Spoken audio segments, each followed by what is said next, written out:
ಎಲ್ರಿಗೂ ನಮಸ್ಕಾರ. ಅರಿ embroidering work blouse design last ವಿಡಿಯೋದಲ್ಲಿ ನಾನು ಅರ್ಧ ಭಾಗ ಅಪ್ಲೋಡ್ ಮಾಡಿದ್ದೆ. ಈ ವಿಡಿಯೋದಲ್ಲಿ ಉಳಿದ ಅರ್ಧ ಭಾಗನ ಅಪ್ಲೋಡ್ ಮಾಡ್ತಾ ಇದ್ದೀನಿ. ಅದು ಯಾವ ಥರ ಆಗ್ತಿದ್ದೀನಿ ಅಂತ ಈ ವಿಡಿಯೋದಲ್ಲಿ ತೋರಿಸ್ತಾ ಹೋಗ್ತೀನಿ ನೋಡಿ. ನೋಡಿರಿ, ಈ ಥರ ಲೋಡಿಂಗ್ ಮಾಡ್ಕೊಂಡು ಈಗ ಹಾಕೋದು ತೋರಿಸ್ತೀನಿ ನೋಡಿರಿ. ಮತ್ತೆ ಇನ್ನೊಂದು ಸಲ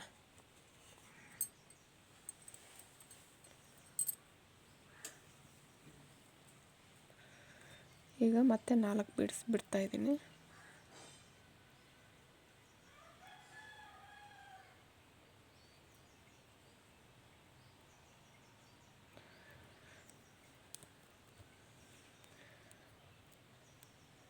ಈಗ ಮತ್ತೆ ಎಕ್ಸ್ಟ್ರಾ ಚೈನ್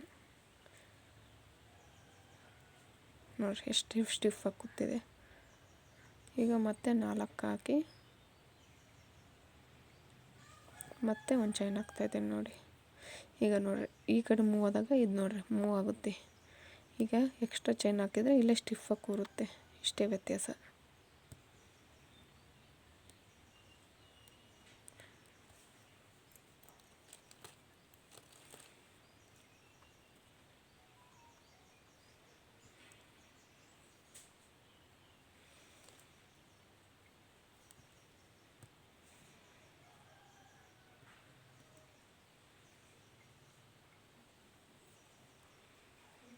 ಕರೆಕ್ಟಾಗಿ ವಿ ಶೇಪ್ ಬರೋ ಥರ ನೀಟಾಗಿ ಹಾಕಬೇಕು.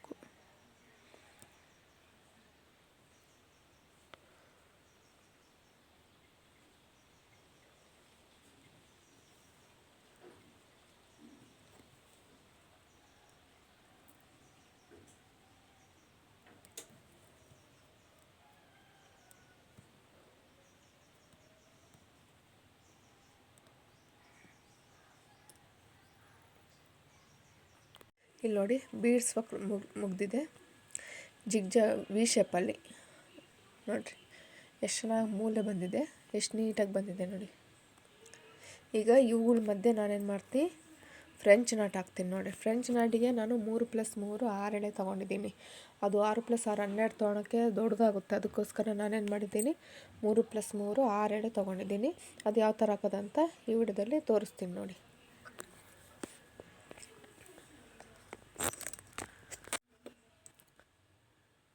ಇಲ್ಲಿ ಫ್ರೆಂಚ್ ನಾಟ್ ಹಾಕ್ತಾಯಿದ್ದೀನಿ. ಆಲ್ಮೋಸ್ಟ್ ಎಷ್ಟು ಸಾಧ್ಯನೋ ಅಷ್ಟು ಚಿಕ್ಕದಾಗಿ ಹಾಕ್ತಿದ್ದೀನಿ ನೋಡಿರಿ. ಯಾಕಂದರೆ ಬೀಡ್ಸಿಗೆ ಈಕ್ವಲ್ ಆಗಬೇಕು, ಇಲ್ಲಾಂದರೆ ಅದು ಫಿನಿಶಿಂಗ್ ನೀಟಾಗಿರಲ್ಲ. ಅದಕ್ಕೋಸ್ಕರ ಆ ಬೀಡ್ಸ್ ಯಾವ ಸೈಜ್ ಬರುತ್ತೋ ಅದೇ ಸೈಜೇ ಹಾಕ್ತಾಯಿದ್ದೀನಿ ನೋಡಿ. ನೋಡಿರಿ, ಈ ಥರ ಅಷ್ಟೇ.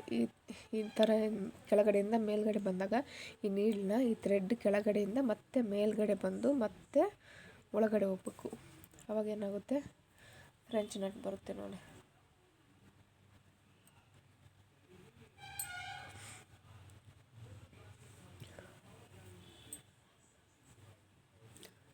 ನೋಡಿ ಈ ಥರ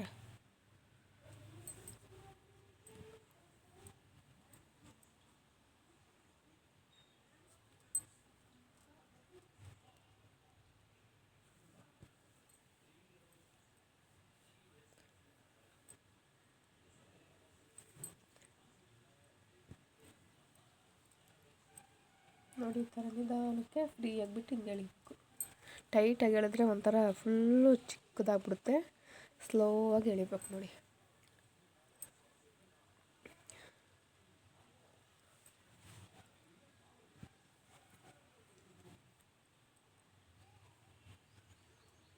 ಈ ಥರ ಹತ್ರ ಹೋಗೋವ್ರಿಗೆ ಕೈ ಇಟ್ಕೋಬೇಕು. ಕೈ ಬಿಟ್ಟರೆ ಏನಾಗುತ್ತೆ, 1 ಎಳೆ 2 ಎಳೆ ವ್ಯತ್ಯಾಸ ಆಗ್ಬಿಡುತ್ತೆ, ಎಕ್ಸ್ಟ್ರಾ ಎಳೆಗೆ ಕಾಣುತ್ತೆ. ಅದಕ್ಕೋಸ್ಕರ ಫುಲ್ಲು ನಿಯರಾಗಿ ಹೋಗೋವರೆಗೂ 1 ಬೆರಳು ಇಟ್ಕೊಂಡೇ ಇರಬೇಕು.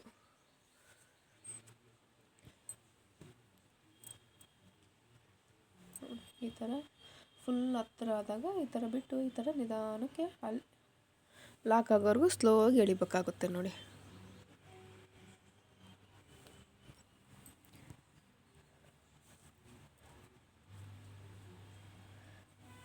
ಲಾಂಗ್ ತಗೊಂಡ್ರೆ ಏನಾಗುತ್ತೆ, ಸಿಕ್ಕಿ ಬಿದ್ದುಬಿಡುತ್ತೆ ಈ ಎಳೆ ದಾರ. ಆದಷ್ಟು ಎಷ್ಟು ಸಾಧ್ಯನೋ ಅಷ್ಟು. ತೀರಾ ಕಡಿಮೆ ತಗೊಂಡ್ರೆ ಹಗ್ಲೆಲ್ಲ ಗಂಟು ಹಾಕೋ ಪ್ರಸಂಗ ಬಂದ್ಬಿಡುತ್ತೆ. ಅದಕ್ಕೋಸ್ಕರ ನೋಡ್ಕೊಂಡು, ಇನ್ನು ಮೇಣ ಬಳಸ್ತಾರೆ. ಈ ಮೇಣದ ಬತ್ತಿ ಇರುತ್ತಲ್ವ, ಅದನ್ನು ಬಳಸ್ತಾರೆ. ಅದನ್ನ ಬಳಸಿದರೆ ಈ ಎಳೆ ಏನಾಗುತ್ತೆ, ಅದರೊಳಗಡೆ ಮಗುಚ್ಕೊಂಡಂಗಾಗುತ್ತೆ, ಅಂದರೆ ಒಂದಕ್ಕೊಂದು ಮ್ಯಾಚ್ ಆಗಿಬಿಡುತ್ತೆ. ಏನನ್ನ ಬೈ ಚಾನ್ಸ್ ಒಂದೆಳೆ ಕಡೆಗೆ ಬಂತಂದರೆ ನಿಧಾನಕ್ಕೆ ಥ್ರೆಡ್ನ ಎಳೆದ್ರೆ ಏನಾಗುತ್ತೆ, ಅದ್ರ ಜೊತೆ ಮ್ಯಾಚ್ ಆಗಿಬಿಡುತ್ತೆ ನೋಡಿ.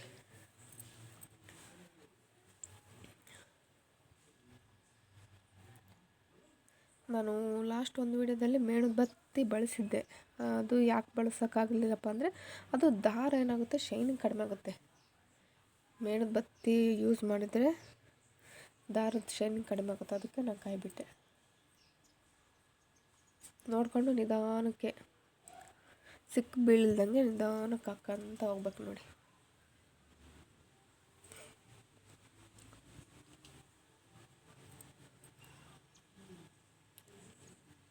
ನೋಡಿ ಈ ಥರ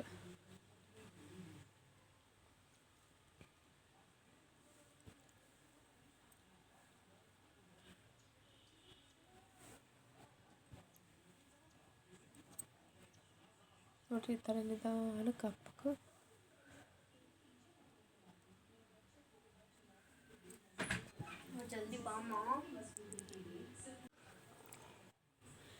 ಈ ಥರ ನೋಡಿ ನಿಧಾನಕ್ಕೆ ಹಾಕ್ಕೋಬೇಕು ನೋಡಿರಿ.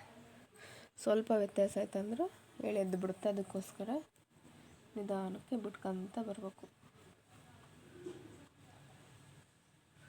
ಇದು ಕಂಪ್ಲೀಟಾಗಿ ಹಾಕಿ ನಿಮಗೆ ವಿಡಿಯೋ ಮಾಡಿ ತೋರಿಸ್ತೀನಿ. ಆ್ಯಕ್ಚುಲಿ ಇಷ್ಟೇ, ಈ ಥರ ಇದೇ ಫ್ರೆಂಚ್ ನಾಟ್ನೇ ಪ್ರತಿಯೊಂದರಲ್ಲೂ ಹಾಕ್ತೀನಿ.